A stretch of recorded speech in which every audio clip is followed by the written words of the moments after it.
Good evening, ladies and gentlemen, and welcome back to another session of Speak Your Mind. Another beautiful Saturday evening. I want to say hello to all my viewers over in Virgin Gorda, Anegada, Jost Van Dyke. Speak Your Mind is on tonight, and it's live. So get ready, as usual. Hopefully tonight we'll have an engaging conversation. Tonight I have a very special guest in house, but I'm not going to tell you about him yet.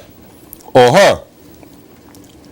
Hopefully we'll learn a little bit more and you'll be able to ask the questions that you always wanted to ask. So I'm asking you guys tonight to tune in. Get ready to take part in this engaging conversation. Let me give you a little hint. We're going to be talking about the cruise ship investment, the landside investment, the Tortola Pier Park investment, and the special purpose vehicle that we've been hearing about so much for the past year at least. So we're going to have the people responsible for, organizing that whole investment and any questions that you might have. This is the right person to ask. There was a story out recently that I think I heard Mr. Claude Skelton Klein said, don't listen to your brother, don't listen to your sister, don't listen to your uncle. If you want the information, come to the source. Call them. So tonight, ladies and gentlemen, remember I've been promising you guys that my whole approach this year is to make sure that I get the people who are responsible for anything that I want to discuss on this show. As long as they're not afraid of the challenge, they're not hiding information, and they're willing to come. And I'm not talking about my guests, I'm talking about the politicians, the people who work for government, the people who work within the departments. As long as they're not afraid, we're going to have them on this show. So get ready. But before I get to that, ladies and gentlemen, I want to share something with you guys. I was listening to another talk radio, a show just this week. And a lady called in and she asked a question about the police department or the police station in West End. I want you to remember this and write it down if you need to. There's a number I'm going to share with you. It's 311. This is what I want you to remember going forward. $311 million. $311 million. I want you guys to remember that. For those of you who live in West End, the 1st, the 2nd, the 3rd district, whatever community the police department or the police station in West End serve, remember this. $311 million. And we are in a robust economy. This is what the Premier said. This is what they've been selling. Today, ladies and gentlemen, we still can't get our police department or our police station in West End properly back online. That's a shame. Dr. Smith, that's a shame. Imagine, ladies and gentlemen, and I've said this before, imagine West End, Apple Bay, Capone's Bay, Long Bay, Smuggler's Cove, Belmont, coming up to Cox Seat. Imagine all these areas that are being affected by a lack of visual, timely police reaction to situation. We are open to another country, another border. We are open to anybody coming in anytime at night into our beautiful little country.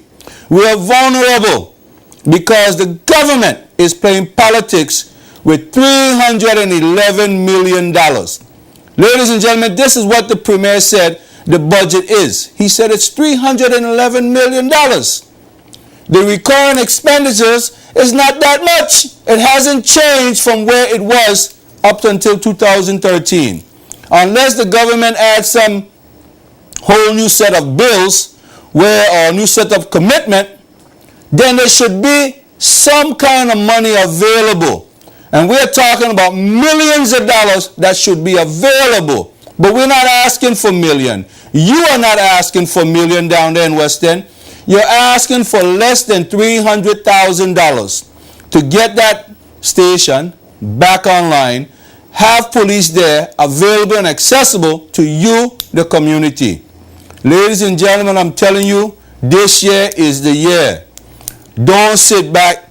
Don't wait for there to be an accident or a serious situation. You don't have a fire station in Capons Bay, and you don't have a police department because the police may have just made they might just patrol in that area, and because the area is so big and they're heading back to Cane Garden Bay, boom, by the time they get the call and you need the assistant, it might be too late.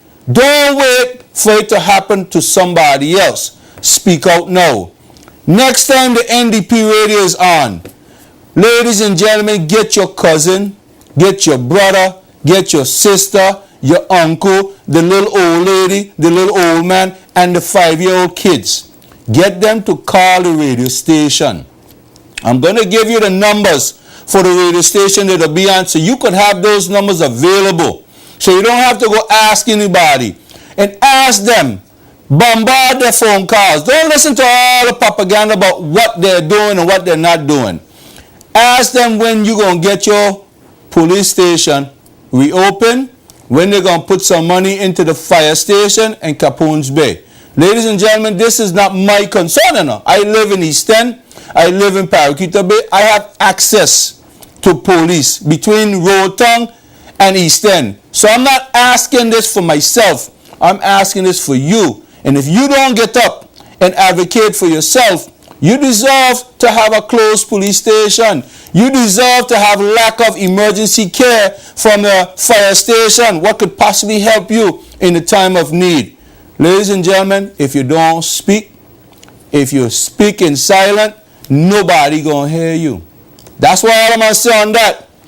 NDP radio comes on every other Monday, I believe. They were on last week. I'm not sure if they're coming on this week. If not, then it's the following Monday. Phone numbers, I'm going to get those numbers for you when we come back after the break. I will have them numbers for you. Call them, bombard them. Stop listening to the kind of conversation Dr. Smith is pushing. Dr. Smith them playing games with those districts. You people down there, some of you voted for the National Democratic Party government. You vote for a government that's inclusive. That means no matter what, ladies and gentlemen, let me tell you something. Let me share something with you, and then I'm done with this. It doesn't matter who the representative are for those areas. It really doesn't matter, because something this important, it's not helping the representative, it's helping you who vote for the system. It's helping you who vote for the government. So if they are neglecting you, what does that say about their consciousness towards you? It's your fault if you don't say nothing. Make sure you speak out. All right? Next thing, what we're going to focus on tonight, ladies and gentlemen. I have a very special guest in house. I'm going to introduce him when we come back from break, but I'm going to tell you a little bit about what we're talking about. You know, we've been talking a lot for the past 3-4 years now, going on 4 years, about this whole cruise ship pair development. The government has decided to go to First Caribbean Bank. They got a loan to do part of the development, the land side, the seaside, and they also are now looking for money to invest in the land side, the development, the buildings, the structure. So folks like you can invest in that opportunity and make some money. But you know, for the past couple months, we've been hearing a lot of talk, up and down, back and forth, left and right. Now, I said, before I got on this subject, I wanted to hear from the horses myself, but I wanted them on this show. I want to talk to them myself, and I want to ask the questions that I want to ask, so you can hear the answers that you want to hear, and you can call and ask the questions that you want to ask. So nobody can tell you you didn't hear it for yourself and you didn't go to the source. You was advised to go to the source. So, I have Mr. Clarence Faulkner in studio tonight. He and I, hopefully, will have an engaging conversation. but we are focusing on his prime responsibilities. The whole facilitation, the development of that particular investment. You guys are advised to come and be a part of this. Some of you are skeptical for whatever reason. Some of you have already invested for whatever reason, and that's good. Those who are still in limbo, because I'm sure the government hasn't raised that money yet, so they're still looking for folks to invest. So we're asking you to be a part of the investment. And he's going to explain what it's all about. He's going to tell us how you can get involved, what kind of returns you're going to get, what kind of time span you have in your investment, and whether or not you can keep going or fall out, and how long this thing going to last. So, I know you heard it, the special purpose vehicle, the Totola Pair investment opportunity. So again, I have Mr. Clarence Faulkner in house. We're going to take a quick break, ladies and gentlemen, and when we come back, we're going to jump into it. Have your questions ready. Have your pen and paper. Put your information down so you don't forget. But I want you to engage in this. Engage, ladies and gentlemen. I know he's been all over the news. I've seen some of his commercial. He's on Spotlight. He's been on other radio shows, I'm sure. But if you haven't had the opportunity to ask those questions that you wanted to ask, now is the time. So let's get ready. Let's do it. All right? So we're going to take a quick break, and we're going to be right back.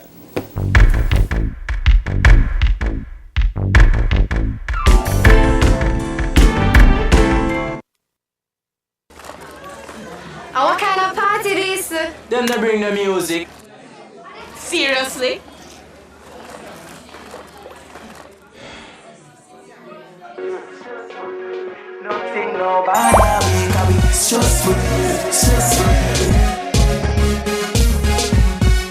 Having Digicel data is like having the fastest man in the world save you from party disasters. Start using Digicel data today. Digicel. Many people don't even know that they have cabin filters in their vehicles, and most others aren't aware of the health benefits of maintaining your vehicle's cabin filter. Dirty or clogged cabin filter can cause musty odors in your vehicle and cause contaminants to become more concentrated in the cabin that passengers actually breathe more fumes and particles. The cabin filter helps trap pollen, bacteria, dust, and exhaust gas that may find their way into your vehicle's air conditioning, heating, and ventilation system. The filter also prevents leaves, bugs, and other debris from entering the HVAC system. Change your cabin filter. It's a simple preventive maintenance step that goes a long way forward to protecting you and your passengers, as well as your vehicle heating, ventilating, and air conditioning HVAC system. Breathe easy, Virgin Islands, and get your cabin filter replaced today. Visit One Stop Auto at the R&R Balloon Complex at Parkwood Pond, or call us at 495-2886.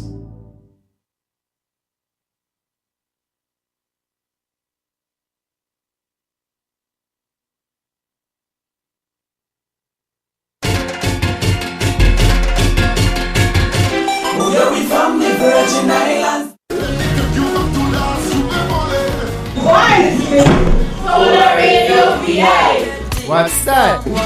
Tola Radio VI is the #1 online radio station for Virgin Islands music and entertainment news. Check out the homepage for our latest information. Check out one page to see what's on and public media. Approach the Active Gallery for a complete listing of our voice. Remember, that's www.tolarradiovi.com, your #1 online radio station for Virgin Islands music. Yo, so what are the name of that site is again? tolarradiovi.com. Hi there, welcome to Botanic Service Station, your #1 Soul gas fill-ups in the British Virgin Islands. Try our delicious hot wings or pizza with your favorite toppings, made fresh every day. Try it, I know you'll love it. Need a cold drink? We have the widest variety, the cheapest and coldest in town. Just a friendly reminder, we have a wide range of vehicle maintenance products. Oils, coolant, batteries, air fresheners, and our #1 product, Soul Gas. the best gasoline that will take you further and keep your engine running cleaner. Do you love to cook? We have your LPG right here for your convenience. Open from 7 a.m. to 11 o'clock p.m. Chances are you'll be stopping by the Botanic service station today, so just grab a cold drink while you're there.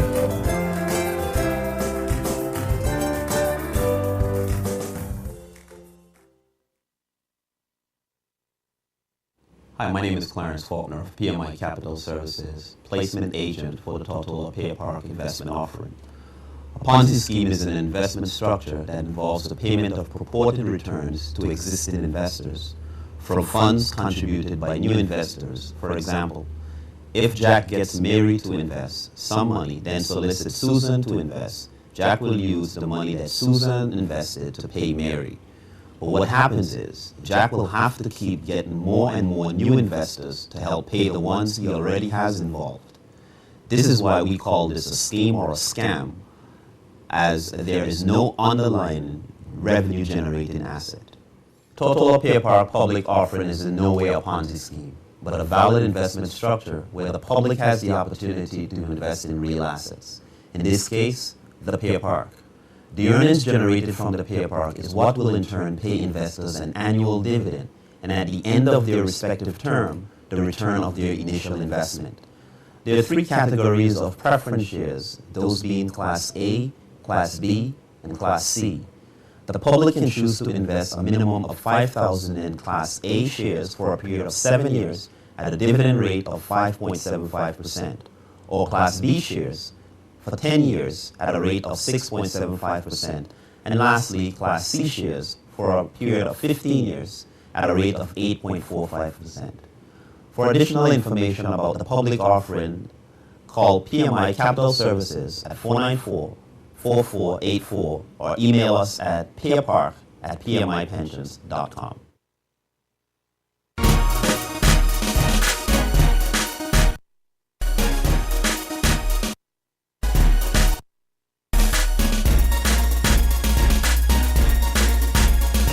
Don't let your data experience slow you down. Step up to Digicel 4G so you can surf, stream, and share faster on the BVI Bigger Better Data Network. Plus, get free smartphones and free 4G data. Digicel, be extraordinary.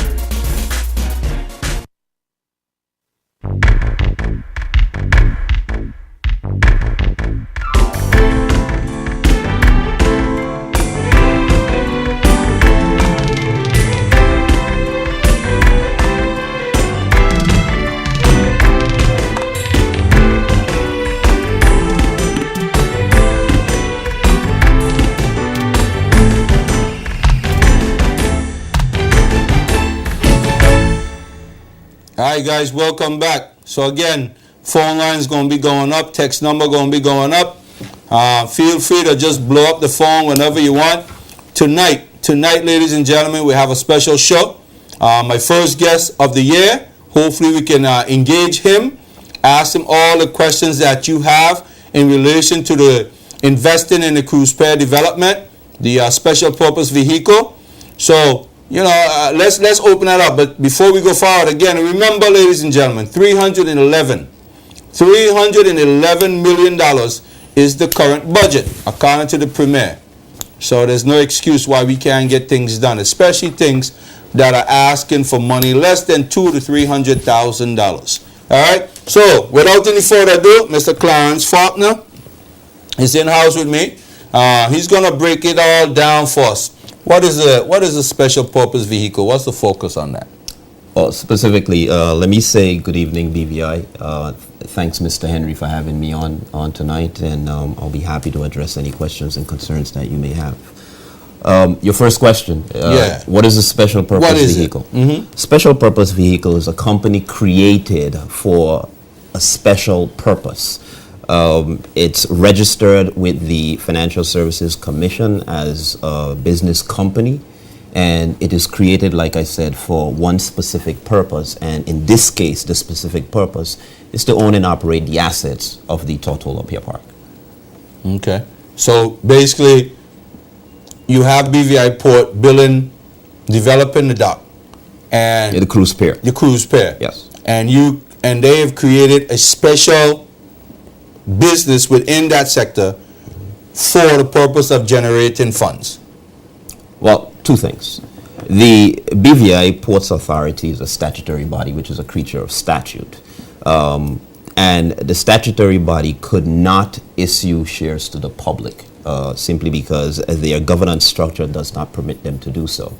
By creating a special purpose vehicle with two different types of shares, common shares and preference shares, the preference shares is now offered to the public where persons can own an interest in the vehicle and in the development, which is the Tortola Pier Park.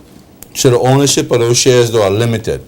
No. Well, there are two ownership structures. One, common shares, which has been fully subscribed, and those are the voting shares that have been subscribed by the BVI Ports Authority.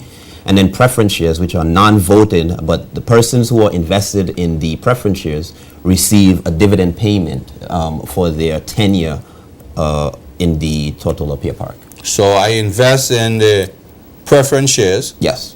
I can invest a certain amount. Yes. A minimum of 5,000. 5,000. Yes. And a minimum of how many years? Well, there are three classes of preference shares. There is Class A, which is for a period of 7 years at a rate of 5.75%. Class B for a period of 10 years at a rate of 6.75%. And Class C for a period of 10 years at a rate at 8.45%. All right. Take the first one. 7 years. 7 I years. invest 5,000, 10,000. For the person out there who doesn't understand this, explain to that person, what is my actual return? What money am I expected to see in 7 years? And conclude there. Okay. So, because Series 1 and Series 2 have been completed, Series 3 has just commenced. So an individual investing in Class A of the shares, let's say for instance using the 10,000 figure that you just used, that person's dividend will start accumulating from March until the end of the year, and then also for 2016. So the first dividend payment will be paid in December 2016. So that person would have been invested for 9 months in 2015 and 12 months in 2016. So the person will receive 21 months worth of dividends in 2016, and then every year thereafter, 2017, 2018, 2019, 2020, and 2021, that individual will receive the $575 on the 10,000 that they invested. In the last year, the redemption year, which is 2022, hence simply because it's the 7 years, 15 and 7 is 22, the individual will receive their 3 months worth of dividends, which will be January, February, and March. And seeing that March is their redemption date, they will receive that 3 months worth of dividend in addition to the initial investment they made of 10,000. All right. So I want to be clear, because sometimes, the big language throw a lot of us off. So, ladies and gentlemen, let me see if I can understand this. I invest $5,000. Let's say I invest that $5,000 in January. I'm doing it for 7 years. That's all I can afford. So the end of my 7 year, each year leading up to the end of that 7 year, I'm going to receive 5.75% return each year. Of your $5,000. Of my $5,000. Yes. And at the end of the 7 year, so that, let's do some numbers now. We're talking about $250 to $300. $287.50. $287.50. So each year for 7 years, I will receive $287. Well, hold on. The first payment is December 2016. It takes a year to lapse. Yeah. So remember, during 2015, we're going through the construction period, and then you want the company to run for at least a year, and then eventually start to pay the dividends at the end of 2016. Okay. What if I invest next year, January 2016? Well, you can't invest next year because after this series closed on March 2nd, that's the end of the public offering. So who doesn't invest now, forget it. That's what you're saying? Pretty much. Yes. Pretty much. How close are you right now to raising the funds that you need? Because it's a lot of funds you're asking for, isn't it? Well, yeah, we're obviously interested in raising 16.5 million.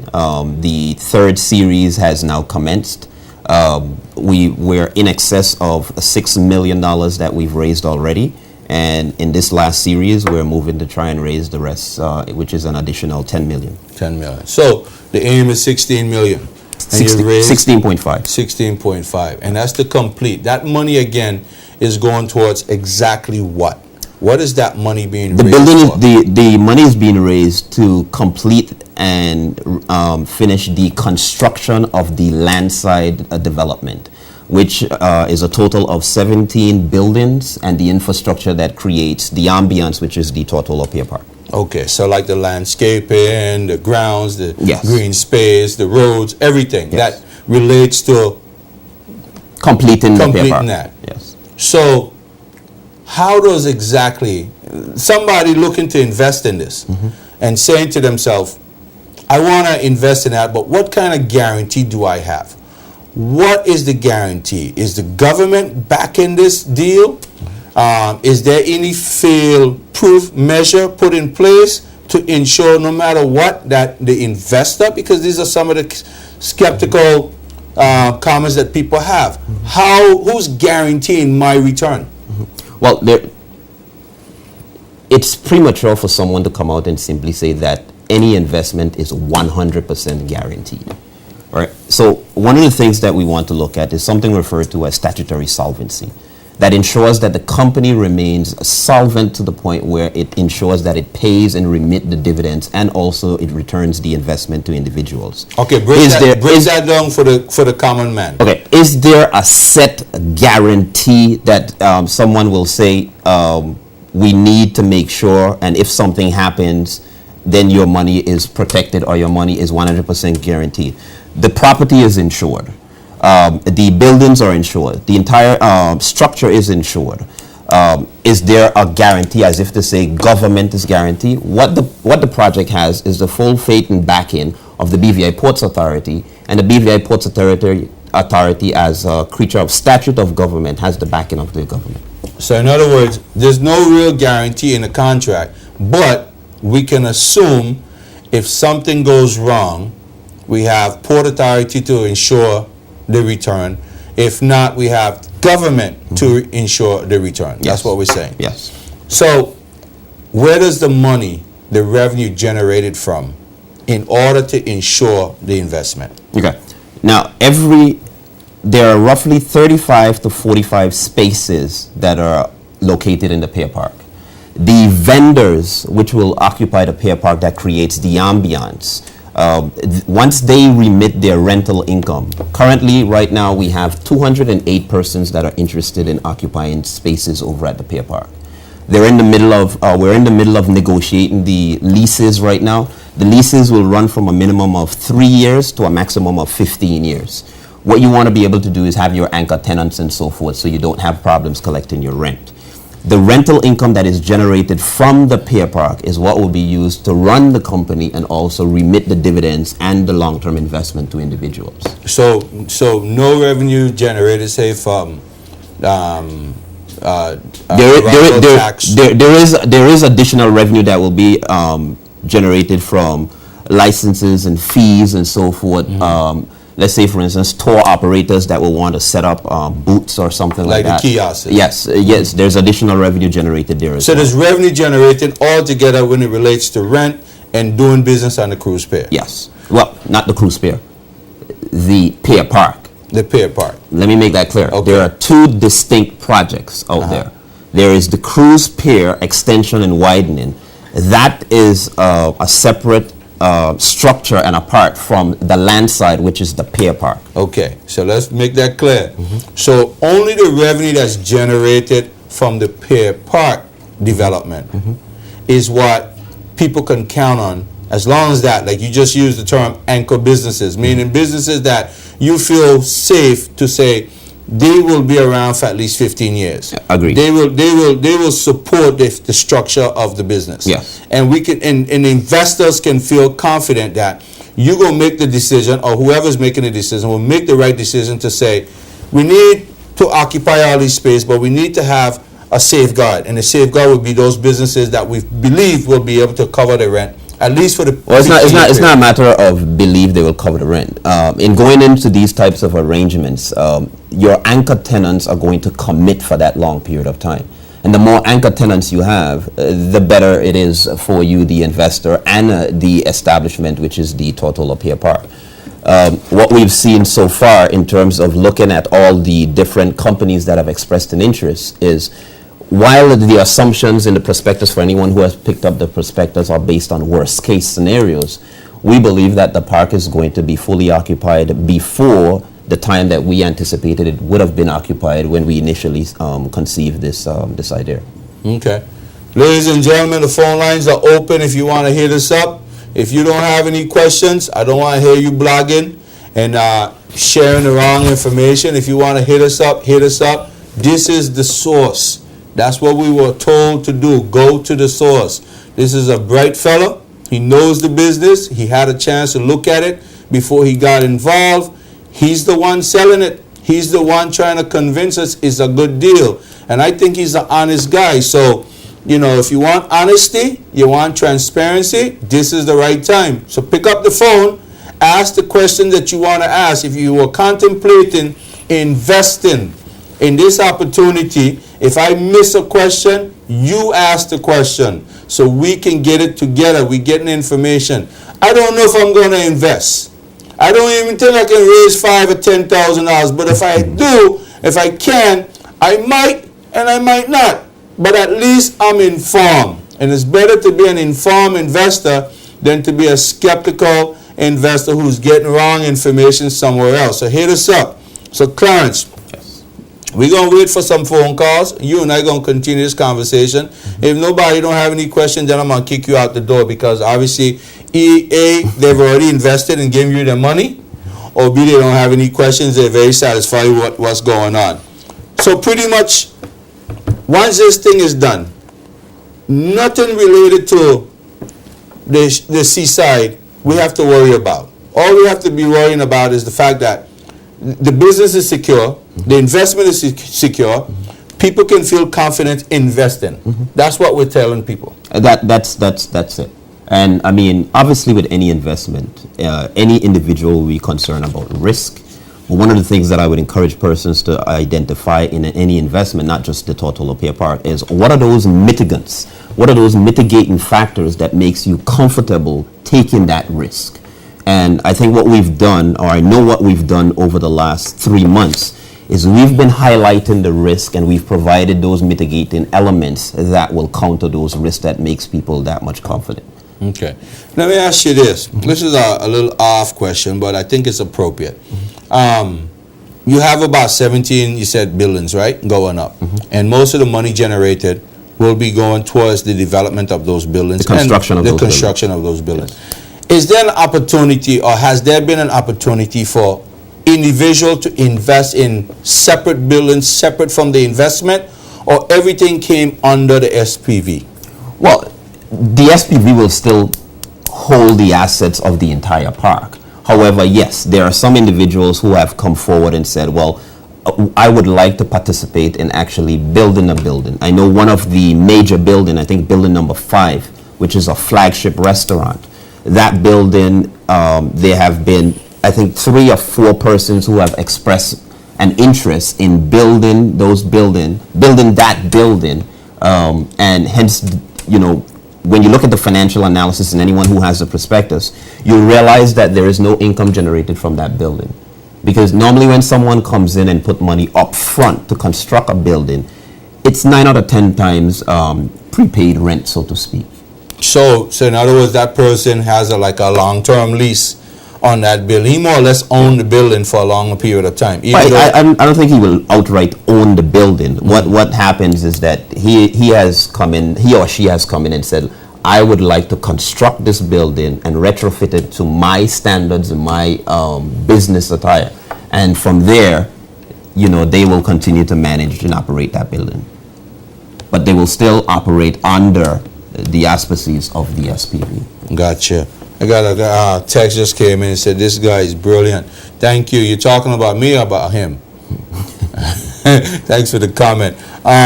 So yeah, so I wanted to clear the air on that because we have a I was in a conversation earlier today, and we had one of the representatives from the National Democratic Party government who wasn't even aware of this, and there was a conversation that there has been at least 2 buildings within the development who private individual have put up the money to build the buildings and to function and operate those businesses or that businesses that's going to be in that building. So I wanted people to know that that's clear. It is true. There's no secret behind that now. There is about 2 buildings out there that individual or company or person that put that money up. So is that opportunity still open, or is it that's it? Obviously you're waiting on more money. If other folks were able to come forward and say, I'd be willing to put up $2 million to build a building, to have a long-term lease in that building, I want to run my business out of that building, is that opportunity available? Well, I can't confirm now that it's still available based on how far, based on the progress that is being made over at the Pier Park, but that's something I can confirm. Let's take this call real quick. You want to speak your mind? Go ahead, please. Hi, good evening. Good evening, gentlemen. Talk to us. Good evening to Mr. Faulkner. Yes. Good evening, sir. As well. I know you are familiar with the Social Security and some pensions and some of that stuff that's up in your field. Let me ask you a question. If you are an individual, male or female, who have been working in financial services industry or any other specific industry where you might have put some money aside, and you wanted to put a portion of it in the spare investment, either for maybe to pay for your kids' college fund as they get older, what type of recommendation you would have for this type of investment? Or if you are somebody who has worked in government and you received your pension or some kind of money that you've accumulated over the years, how much of that type of money you would recommend putting in an investment like this? Well, there's compared to leaving it in the bank. Thanks. Well, thank you for your question, caller. There's a multitude of issues that you've just raised. I think first and foremost, one of the things that we've been doing is we've been sitting down with individuals to get individuals to understand what is their financial health and what is their financial strength. Now, while we are encouraging persons to make an investment, we also don't want to create financial hardship for individuals. So we have taken the time to sit down with individuals to have them understand and appreciate what is their financial health, but also what are their financial obligations for the terms 7, 10, and 15 years. The reason why we've done that is because the deal is not a liquid deal. And when I say liquid, I mean that the deal is not a situation where if a couple invests today and 2 years from now they have a brand new baby and they all of a sudden run short on cash, they can't come back and say, well, I'd like my investment back. Simply because the deal is, the investment is locked in for either the 7 years, the 10 years, or the 15 years. It would be premature of me to say to you, you should put X percentage in versus the other percentage, because I don't know what is your financial health, what is your financial strength. I would say to you, however, that what we've seen in terms of some of the investors, persons have come in and simply says, I have a 6-year-old, I have a 10-year-old, or I have a 3-year-old. What I'd like to do is to make an investment, so by the time this investment matures, 7, 10, or 15 years, I either have college proceeds for this individual, for my son or daughter, or I have proceeds that I can turn over to them so they can start their respective lives. So, like I said, it'll be premature for me to simply say, do 10, 15, 20%, simply because I don't know what is your financial picture, and everyone's financial health is different than the other. All right. You want to speak your mind? Go ahead, please. Hi, good evening. Yes. Speak your mind, right? Yes, sir. Talk to us. You have Mr. Clarence Faulkner online with us tonight. Yeah, redemption bill. Now, government change periodically. Mm-hmm. What are the warranty? What are the guarantee that after the time comes for redemption bill, that the next administration don't delay the payment. You could delay the payment maybe for another 3-4 years. Absolutely.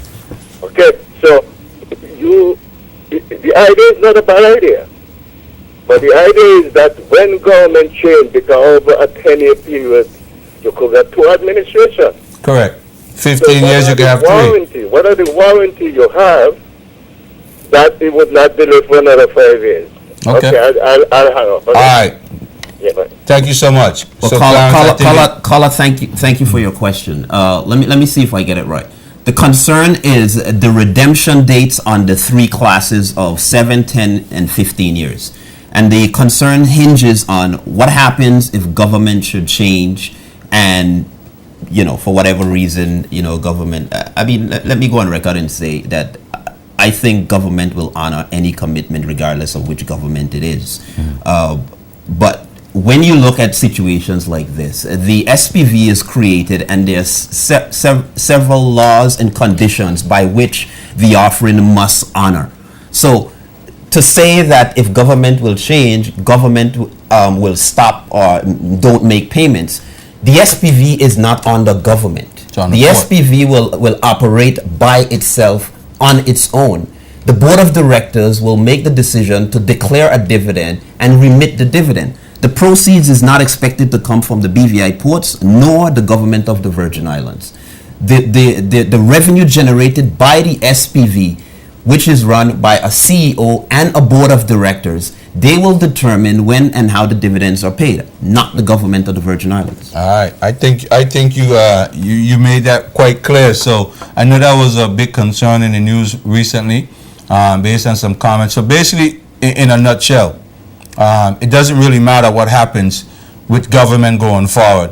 BVI Port, which is a statutory body, operating within its own boundaries, the way the system is set up, you're saying, as long as the performance of the investment, meaning the rent is being paid and all of those other things on the port ground itself, over there at the cruise pier, as long as those things are intact, people can be safe that their investment will be returned. The board of directors will vote on the financial statements of the company and reward the dividend to individuals as so articulated in its memorandum and articles of association. What would be the biggest concern, though? There are some concerns. I mean, everything can be a bed of roses. What would be the biggest concern moving forward with any type of investment? I mean, we've seen investment very similar to this in the past, and many people are not satisfied. Either they're not satisfied because they didn't get as much money as they thought they were going to get back, and I think we made it clear as to what type of revenue they can expect,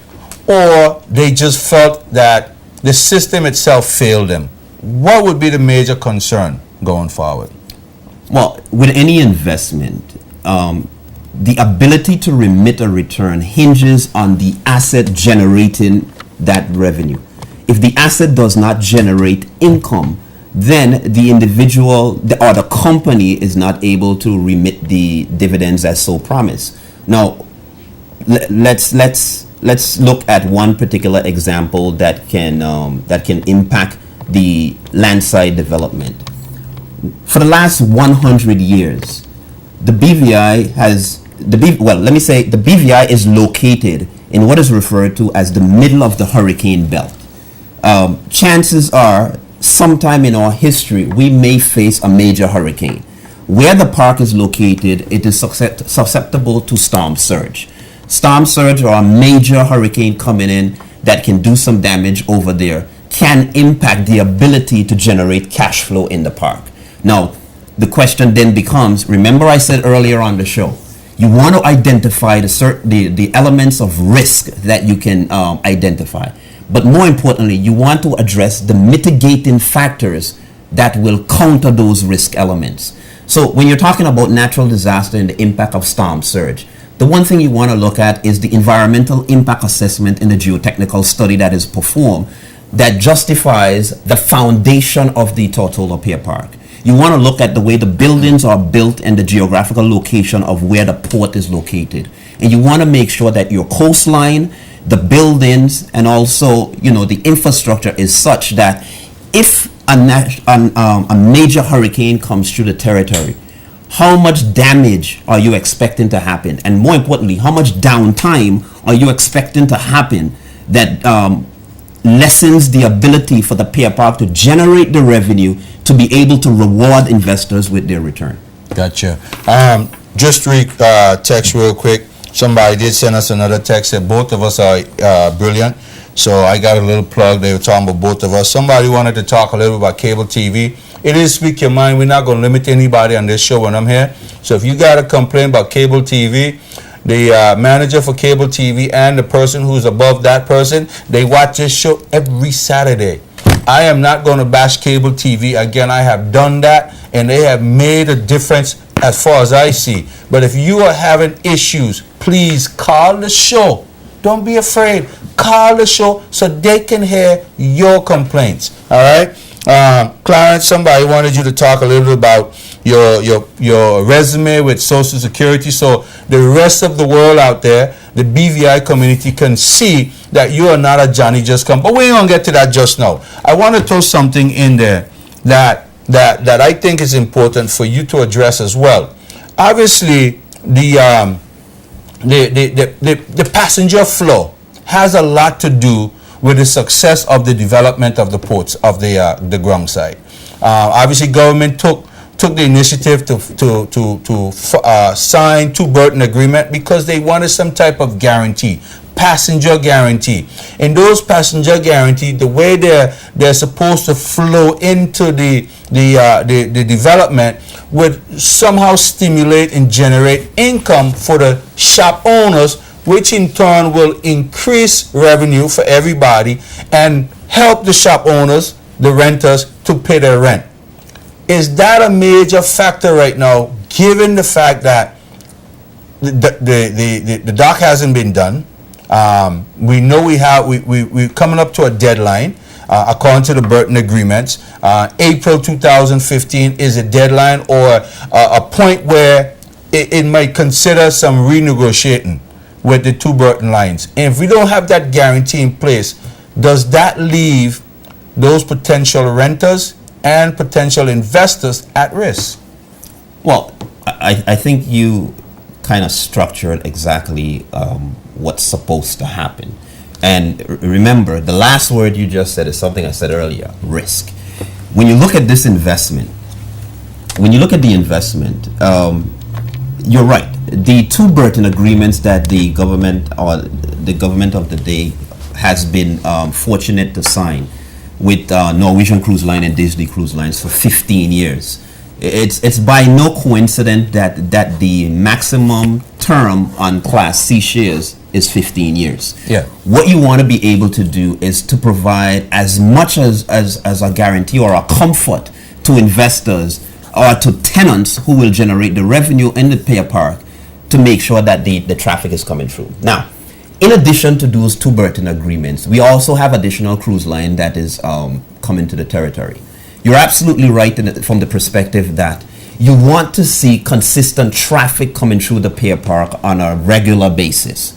By having the Burton agreements, that creates a minimum amount of traffic that will come through the Pier Park. I can say to you that for 2015 and 2016, we already have a total of 599,000 passengers already confirmed to come to the territory.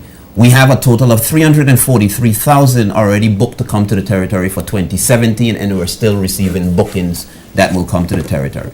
Now, the one thing that I'd like to also zero in on is the issue of the ambience that is the Tortola Pier Park. The ambience that is created over there has to be key because there's been an argument that cruise passengers don't spend. Well, here is my counter to that. If I'm going to ensure that I'm going to put 6,000 to 8,000 passengers that will come and stand in front of your doorstep, and no one did not come into your store, is that the fault of the Pier Park? And that's a question that I'll pose. The idea is you want to have the types of businesses over there that when the cruise passengers arrive, they are welcomed, number one. Number two, they find something unique that is BVI. They find something unique that they want to come into the store and browse and shop. Because you're absolutely right. That's going to enable financial viability for the businesses that are there, and then their ability to then honor their commitments, which is to remit their rental income in accordance with their lease agreements. Definitely. All right, Clarence, what we're going to do, we're going to take a quick break. Ladies and gentlemen, when we come back, the phone lines is wide open. I think Clarence is hitting pretty much what we need to hear and what we should be hearing. I think it's straightforward. He's a straight shooter. When we come back, we'll ask him about who can invest and why certain people are allowed to invest. Some of you had that question. We're going to ask him again to explain. I mean, the two owners of the two buildings are potentially two buildings that were financed by either a company or private individual. Somebody said they missed that, so they wanted to hear that. And then we'll just move forward. So we'll take a quick break, ladies and gentlemen. Again, we're talking about the SPV, the special purpose vehicle that was generated by the BVI Port to allowing folks to invest in the landside development of this cruise pair, Tortola Pair Park project. So stay with us. It's good. It's informative. We'll be right back.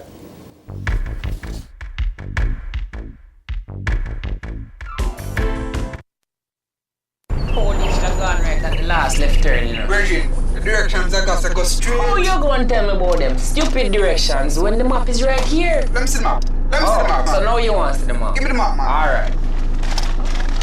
No, we passed there, so already. Oh. Make a right, go 100 meters, and that's the destination. Having Digicel data is like having the fastest man in the world save you from getting lost. Start using Digicel data today. Digicel. Hi there. Welcome to Botanic Service Station, your #1 Soul gas fill-ups in the British Virgin Islands. Try our delicious hot wings or pizza with your favorite toppings, made fresh every day. Try it. I know you'll love it. Need a cold drink? We have the widest variety, the cheapest and coldest in town. Just a friendly reminder, we have a wide range of vehicle maintenance products. Oils, coolant, batteries, air fresheners, and our #1 product, Soul Gas. The best gasoline that will take you further and keep your engine running cleaner. Do you love to cook? We have your LPG right here for your convenience. Open from 7 a.m. to 11 o'clock p.m. Chances are you'll be stopping by the Botanic Service Station today. So just grab a cold drink while you're there.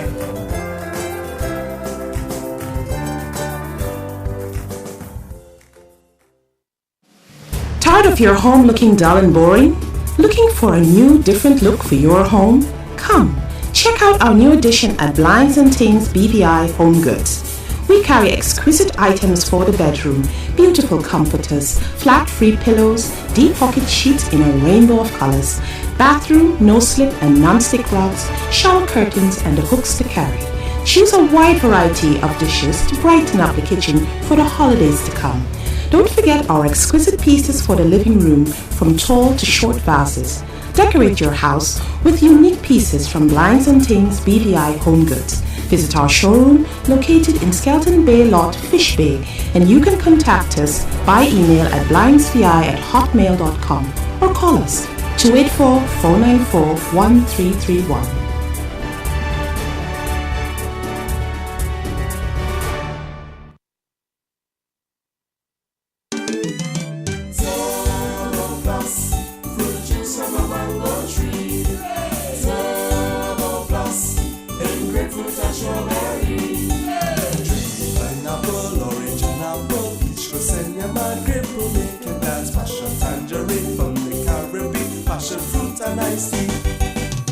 Turbo Plus, the refreshing family drink with a revved up fruit flavor. New flavors now available: mango, pineapple ginger, and soursop. Turbo Plus is distributed in the Virgin Islands by Tortola General Services.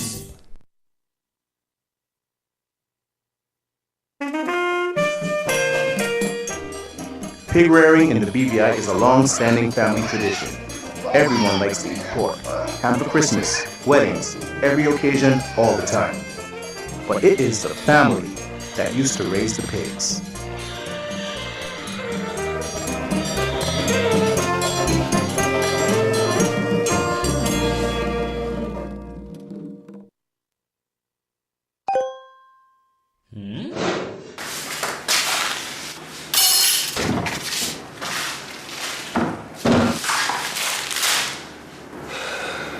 Place spaghetti in boiling water, add tomatoes, sweet peppers, and onions, and presto, you have spaghetti marinara. Having Digicel data is like having the fastest man in the world save you from last-minute dinner dilemmas. Start using Digicel data today. Digicel.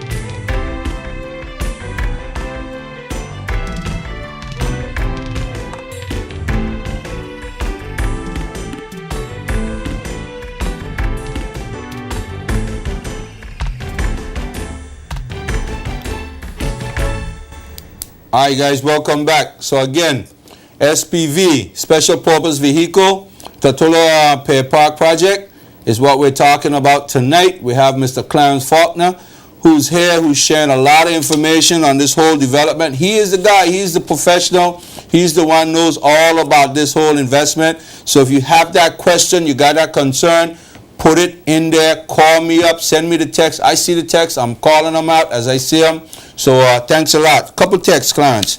Real quick, I want you to hit this real quick. If a hurricane does come through, destroy a few of the buildings, who's responsible for bringing those back? The buildings are insured, and once the property assessment is done and the insurance is remitted, then the Pier Park is responsible for re-establishing the buildings. Gotcha. Casinos. Someone wanted to know. As far as you know, will there be any casinos over there? Based on what I have seen, I haven't seen any spaces or any segments of the park listed for casinos. But if I'm not mistaken, I think the law would have to be amended to allow such a venture. Yeah. But as far as I've known, and obviously it's something that I can double check with the authorities, I have not seen any provision for casinos. Well, ladies and gentlemen, if you want casinos, do what Mr. Clark Skelton just suggested. Write the government some letters. He was suggesting that it should open up jet ski opportunity for folks who bring in jet ski and provide jet ski service and businesses. Write your letter. Call the Speak Your Mind show. Send your letter to me if you don't want to send it in yourself so they don't know who it's coming from. I'll send it in for you. Advocate. If you're not advocating for it, the best way to advocate is to maybe look at the people who going to work in your best interest, put them in power. Simple as that. If who is in power now or who you believe might come in power next time and not listen to you, then seek people out who going to listen to you and advocate for what you want. Pari-mutuel betting, I'm all for it. We already gambling in this country. We got Puerto Rico lottery, that's gambling and nobody. I saw a policeman standing next to people selling Puerto Rico lottery. And you know what they did? They bought some tickets themselves. So why not open it up? I think it's only reasonable. Who can invest? First we heard locals, and now we heard people who have ties to the BVI, but maybe foreign. Tell us a little bit about the investor. Who is he or she? Okay. Initially, when the deal opened in October, Series 1. Series 1 was open to BVI landers and belongers only, simply because we wanted to, 1, test the market, 2, identify individuals and give persons in the territory an opportunity to invest. One of the things we identified in Series 1, based on persons who came in, is there are quite a lot of people in the territory that have dual citizenship, whereby the child or themselves were born in the U.S., but they spend no time in the U.S., they actually reside here in the territory. So because the initial documents that were drafted did not permit U.S. persons, and some people have actually called in and asked the question, why not U.S. persons? So if you don't mind, let me clarify that. The reason why it was not open to U.S. persons residing in the United States, as close as St. Thomas, is because any security issued on U.S. soil, it would have to be sanctioned under U.S. securities law of 1940. Now, for those persons who had dual citizenship residing here in the territory and earning their living here in the territory, there's a section called Regulation S under U.S. Securities Law 1940 that provides the exemption for persons, U.S. persons, who reside outside the U.S. to be able to participate in an investment that is outside the U.S. So that's the reason why in Series 2, we amended the documents to open it up to dual citizen. So those persons who could not participate in Series 1 because of their dual nationality, they were afforded the opportunity to participate in Series 2. Now what we've done in Series 3 now is we've opened it up to the wider public. So you now have the opportunity for anyone who resides in the territory and has legal immigration status in the territory can participate in the investment. Sounds good. All right, so listen, don't worry about who invests. If you want to invest. This is an opportunity for you. Clarence, this is the one right up your avenue. An investor out there looking to invest. He wants to know, a real investor wants to know what kind of revenue you're looking at per year for this whole development, what kind of expenses we talking about, and what kind of profit margin are we talking about? Is it safe? Is it a safe investment for an investor? Well, initially when we drafted the prospectus, obviously without concrete leases being signed, there were several assumptions being made. What is the range of rental income? What is the range of tenure those income is going to be? What is the revenue going to be collected based on the completion of each building? And we factor that into a financial model. The financial model now runs 3 scenarios: best case scenario, worst case scenario, and high probability. So what we've been promoting is the worst case scenario. And worst case scenario basically says the park needs to be 40% occupied, right? If the park is 40% occupied, the net present value, when I say net present value, what I mean is based on the cash flow of anywhere from $1.5 to $2 million a year, factored out a number of years, let's discount that back to today and identify what that value is. And right now what we've seen based on the assumption is that the net present value is $12.2 million. Right. So you're looking at... It's premature to say what the profit margin is, simply because... But you're looking at a revenue source of $12-point-something million. No. The $12.2 million is the present value of several years discounted to today. Okay. Right? But annually, you're looking at cash flows of anywhere between $1.5 to $2 million. And those numbers, as soon as we have all the leases signed, and you now know what is confirmed rent for certain periods of time, then we can put out pro formas to simply say, based on the leases that we've signed, based on the buildings that have been completed, based on the time when they've been completed, we can now say this is the revenue we anticipate, we know we're going to collect going forward, because everything is now signed and dotted. Yeah, so let's just say in layman's term again, if everything was done now, finished, complete, ready for business, every billion square foot was rented out, leased, how much revenue would you be collecting per year? That's premature to tell. Simply because we don't know yet how much. Because if you came to me and you said, I'd like to rent this space, and I say to you, well, the rental income is $40 a square foot, right? You say to me, I'd like to rent it for a period of 5 years. So what can we negotiate? We negotiate the rent down to $35 a square foot.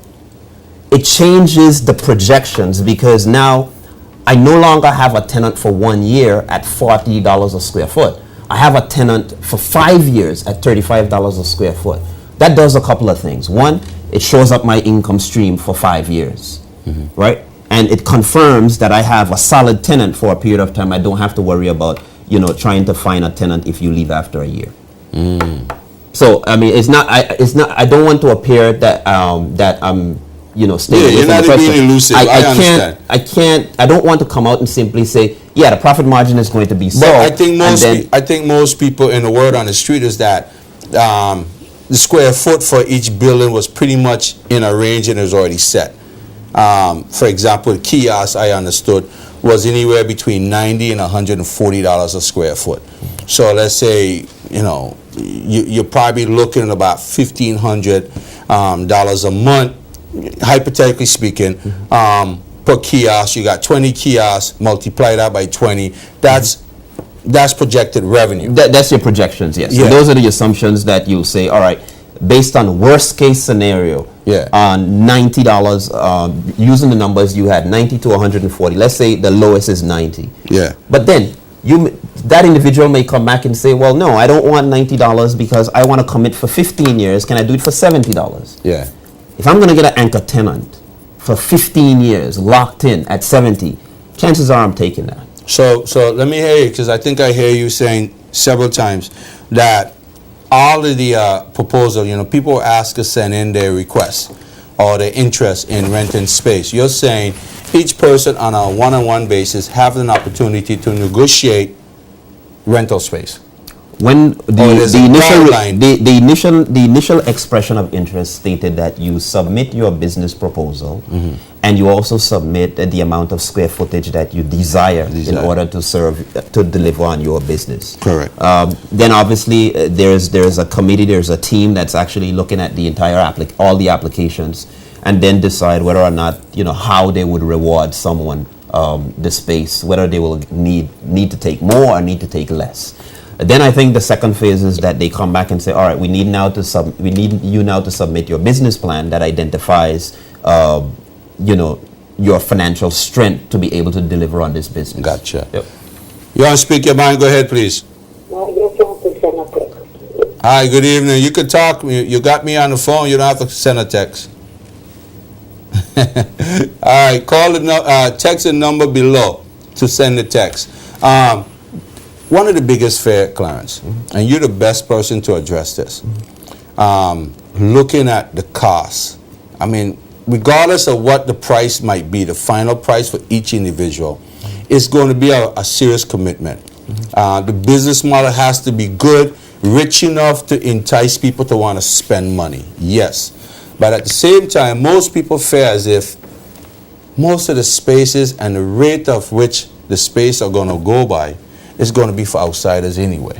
How do you cool that fear and encourage people that that's not the case? Because I remember in the beginning, I remember the minister in 2012, right over at the port ground, there was a conversation that spaces would be dedicated regardless at a subsidized rate for locals, no matter what. Is that still in the plan, or is it send your business plan in, let's look at your business, let's see if it fits into what it is we're trying to sell, and if we think you're good enough, we're going to bring you in?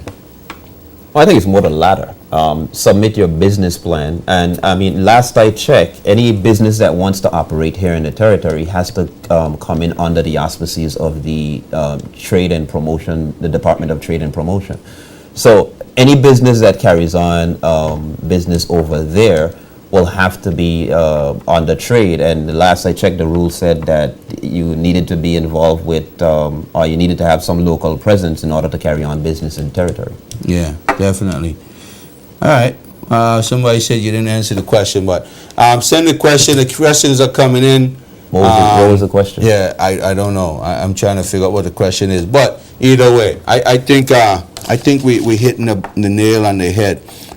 So again, straight up though, people are afraid. The talk is that a lot of what we will see out there is probably going to be, franchises, people who already have a business in most of these cruise ports around the territory. Is there any guarantee right now on the table, as far as you know, that can say to BV Islanders, regardless of what, you're part of this development. This is your country. This is your investment. We're doing this for you. Is there anything in the books right now on the table for that? Well, let's go back. the Burton agreements that have been signed, if anyone has read the Burton agreements, clearly there are certain things that we cannot put in that park. I mean, there's no sense having something that is on the ship in the park, because that just defeats the purpose. There's no cruise passenger that's going to leave the ship that they paid for to come and participate in the park. Do we want to be a jewelry hub like St. Thomas? No, we do not. Do we want to be an electronic and clothing hub as St. Martin? No, we do not. I think what we want to ensure is that you create the ambience that is the BVI. Do we need some external forces that we can say enhances that ambience? Yes, we do. Can I tell you exactly what they are now? No, I cannot, because I'm still waiting for the results of final negotiations and leases that are signed. And I have made it clear to the respective parties that once we have that information and it's concrete that these are the businesses that we're going to have, then we can discuss it. But until then, it'll be premature for me to discuss it. All right, tell us again one more time about the buildings that private individuals were able to put up large sums of money. For example, the restaurant. What is that all about, and how did that come about, and why isn't that part of the overall investment? The overall strategy, you mean? Yeah. Well, I mean, persons have come forward and simply said, "Well, I'd like to do this." It's their business initiative that they'd like to do. I don't think it was part of the initial concept in terms of building all the buildings that way, but it has created an opportunity. And let me say this: I mean, there are many persons who have come forward with ideas and so forth. But at the end of the day, the final decision rests with the SPV and the board of directors to determine how the Pier Park is going to be constructed. But I think it's commendable for those persons who have expressed an interest in wanting to build a building, and the final negotiations will have to be had by the board of directors for the SPV. Yeah, definitely. Ladies and gentlemen, we got about 12, 14 minutes left. So if you want to get in on this conversation, again, we're talking about the SPV, the special purpose vehicle that was created, allowing you and I and others to invest in a Tortola Pier Park project. This is a golden opportunity to get your questions answered. We have the right person, the person who knows all the ins and outs, and he knows all about finance, he knows all about Social Security. And so if you have any doubt, you have been listening to the blogs and you've been reading those and you were questioning whether or not this is a legitimate investment, now is the time to get your question answers, all right? So what we're going to do, ladies and gentlemen, we're going to take a quick break. And when we come back, we're going to close this thing off with a bang. I do have some controversial questions, but I'm not asking that tonight. I was warned, if it becomes political, he's walking off, and I don't want him to walk off because I want you to get the answers to your questions, all right? So we're going to take a quick break, and then we'll be right back.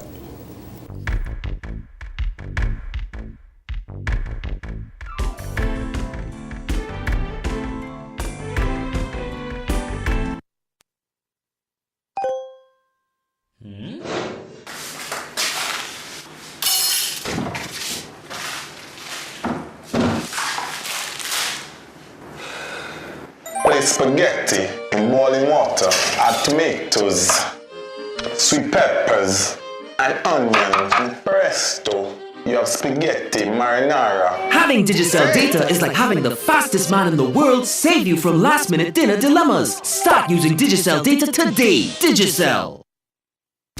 Alts Marine Air Conditioning and Refrigeration specialize in servicing and repairing units such as Daikin, Marine Air Tech, Mitsubishi, TGM, York. Any type that you call, we can install. We also work on commercial and residential units in houses, boats, cars, and company buildings. If you even need some cool breeze for your doghouse or house stable, we would not hesitate. We are always able. No job is too big or too small for Alts Marine Limited. For our home and restaurant customers, we also service and install all your appliances such as ovens, stoves, washers, dryers, refrigerators, and freezers. You can contact us at 494-4529 or 340-3791 or email email us alsmarine@surfbvi.com. Alsmarine is located in Purcell Estate Road, Town, Tortola. Alsmarine Limited, your number one choice.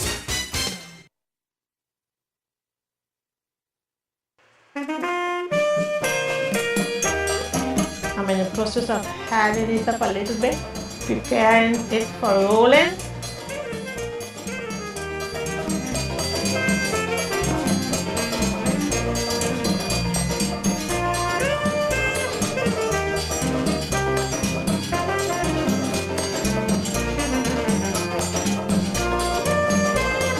Because, you know, we old and we getting out the scene. The young people need to learn to do these things that we do.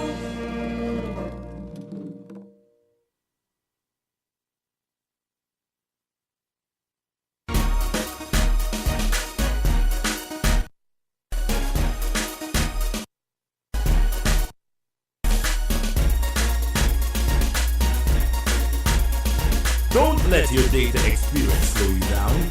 Step up to Digicel 4G so you can surf, stream, and share faster on the BVI Bigger Better Data Network. Plus, get free smartphones and free 4G data. Digicel, be extraordinary. Hi, my name is Clarence Faulkner of PMI Capital Services, placement agent for the Tortola Pier Park investment offering. A Ponzi scheme is an investment structure that involves the payment of purported returns to existing investors from funds contributed by new investors. For example, if Jack gets Mary to invest some money, then solicits Susan to invest, Jack will use the money that Susan invested to pay Mary. But what happens is, Jack will have to keep getting more and more new investors to help pay the ones he already has involved. This is why we call this a scheme or a scam, as there is no underlying revenue generating asset. Tortola Pier Park public offering is in no way a Ponzi scheme, but a valid investment structure where the public has the opportunity to invest in real assets. In this case, the Pier Park. The earnings generated from the Pier Park is what will in turn pay investors an annual dividend, and at the end of their respective term, the return of their initial investment. There are three categories of preference shares, those being Class A, Class B, and Class C. The public can choose to invest a minimum of $5,000 in Class A shares for a period of 7 years at a dividend rate of 5.75%, or Class B shares for 10 years at a rate of 6.75%, and lastly, Class C shares for a period of 15 years at a rate of 8.45%. For additional information about the public offering, call PMI Capital Services at 494-4484 or email us at pierpark@pmipensions.com.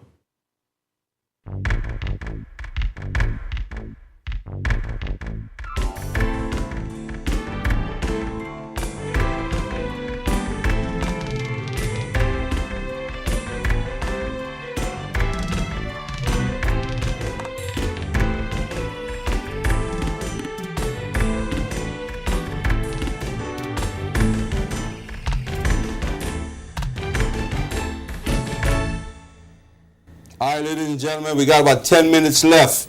Now is the time, getting those phone calls. We got a few texts. We got some questions for Clarence, but before I move forward, cable TV. I love y'all. I don't have no problem with my cable, except for when I don't pay. You cut me off. You cut me off the last time I bashed you for poor customer service on the phone. I am not experiencing any problems tonight, or have I been since that time. But I got 3 texts tonight, cable TV. Cable TV, these people are complaining. They can't watch the Speak Your Mind show because the cable is screwing up. I don't know why, but please, see what's going on. Help these people out. Some people, all they got is their TV. And if you ain't functioning right for them, they're upset. When they can't watch the Speak Your Mind show, they're upset. Please address their concern. Clarence. Yes, sir. Do you know for a fact Jamaica, Port Falmouth was a brilliant idea. Royal Caribbean pumped about $300 million in that project. They said it was going to be open to the public.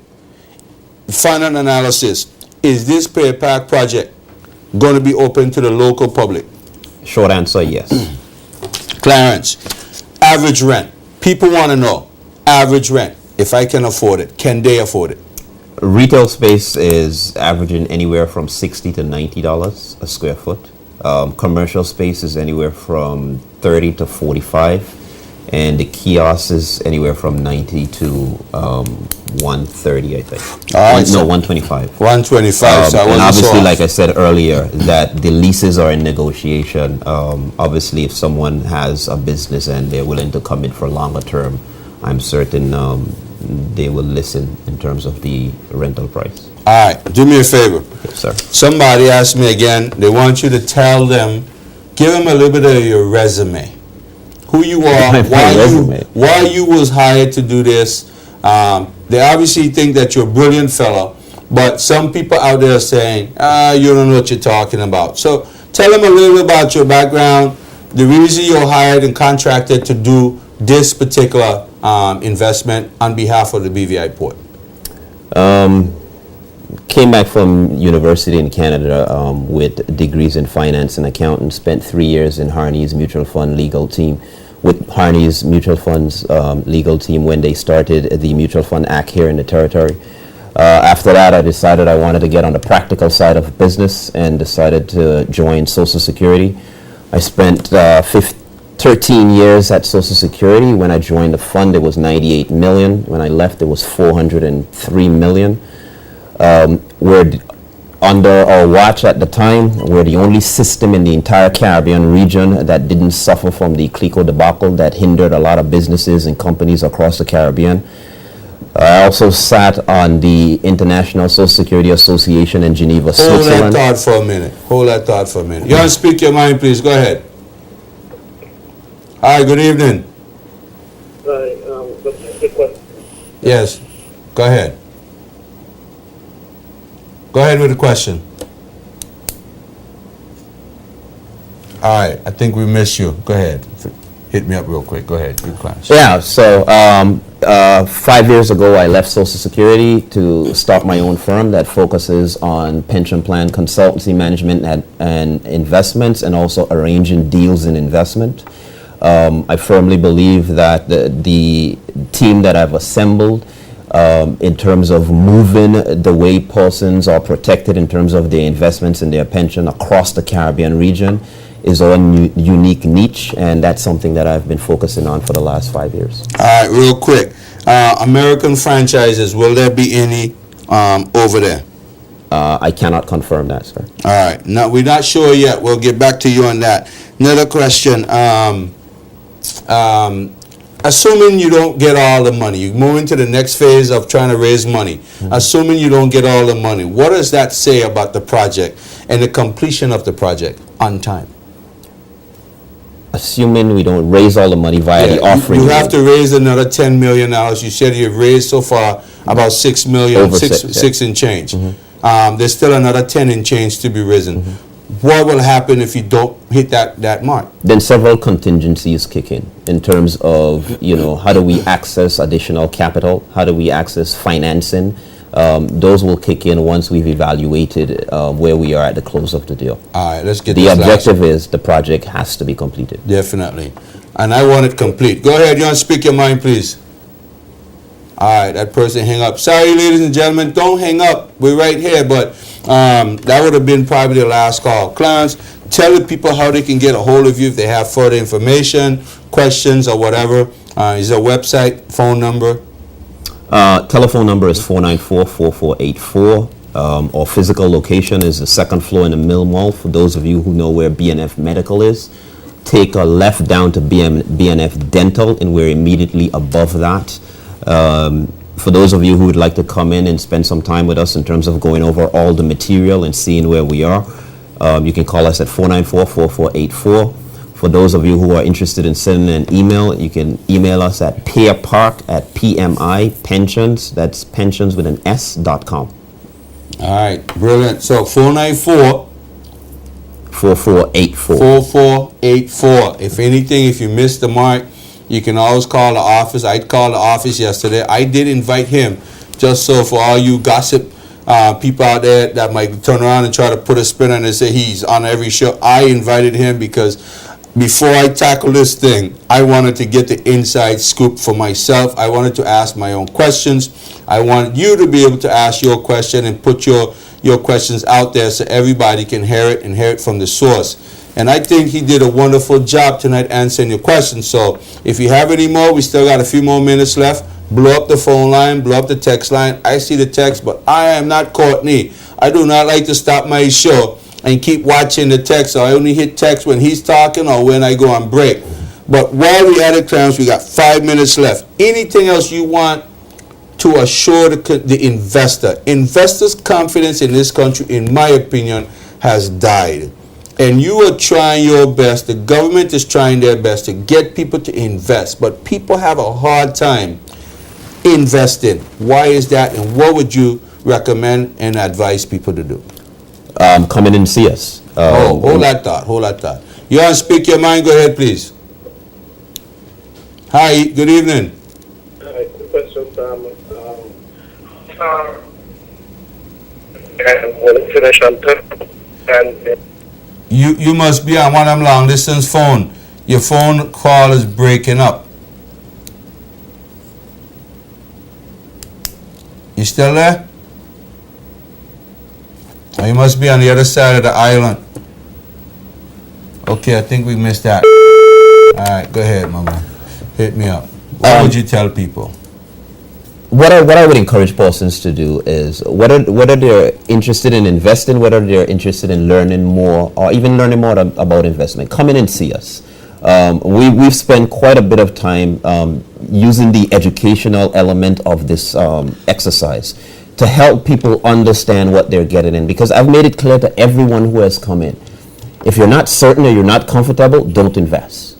If you're comfortable after we've gone through the explanation, there are some persons who have come in just to gather information. And by gathering information, they have either decided to invest or just decided this is not the right time for them. I respect that. What I would say to individuals, and always encourage individuals to do, come in, ask a questions. If you don't know something, ask a question. Yeah, definitely. I gotta second that. My best advice, ladies and gentlemen, if you're not comfortable, no matter what, you don't want to give up your money, don't do it. If you're comfortable, you have an idea, you want to maybe, put aside or save some money, it's an opportunity. Invest $40,000, $50,000. It's a real return. I think Clarence can break down the numbers for you again and give you a better perspective on what kind of return you should be looking at. Assuming everything goes well, I want to see the cruise ship project complete. I want to see American cruise ships coming in this territory. I appreciate the French, the German, the Italians, but without the American market, it's a very tough market to try to sell the territory to without the American market. So I am 100% behind the development. Am I going to invest? I'll keep looking at the investment. I'll make that decision soon. But ladies and gentlemen, it's been a good show. I hope you got the information you were looking for. I thought he did a good job putting it out there. He's straight up. Call him up tomorrow, Monday, Tuesday, whenever, 494-4484. If you have any more questions, there's an email address. Hit him up on the email address again. pierrepark@pmipensions.com. pierrepark@pmipensions.com. With an S.com. All right, ladies and gentlemen, that's it for me tonight. Remember what I said earlier. $311 million is the key number. $311 million is what the budget is. There's no reason why we can't get West End Police Station reopened, stationed with police officers, protecting our borders, protecting our citizens, protecting our visitors. Premier Dr. Orlando Smith, you need to do your job. Peace out.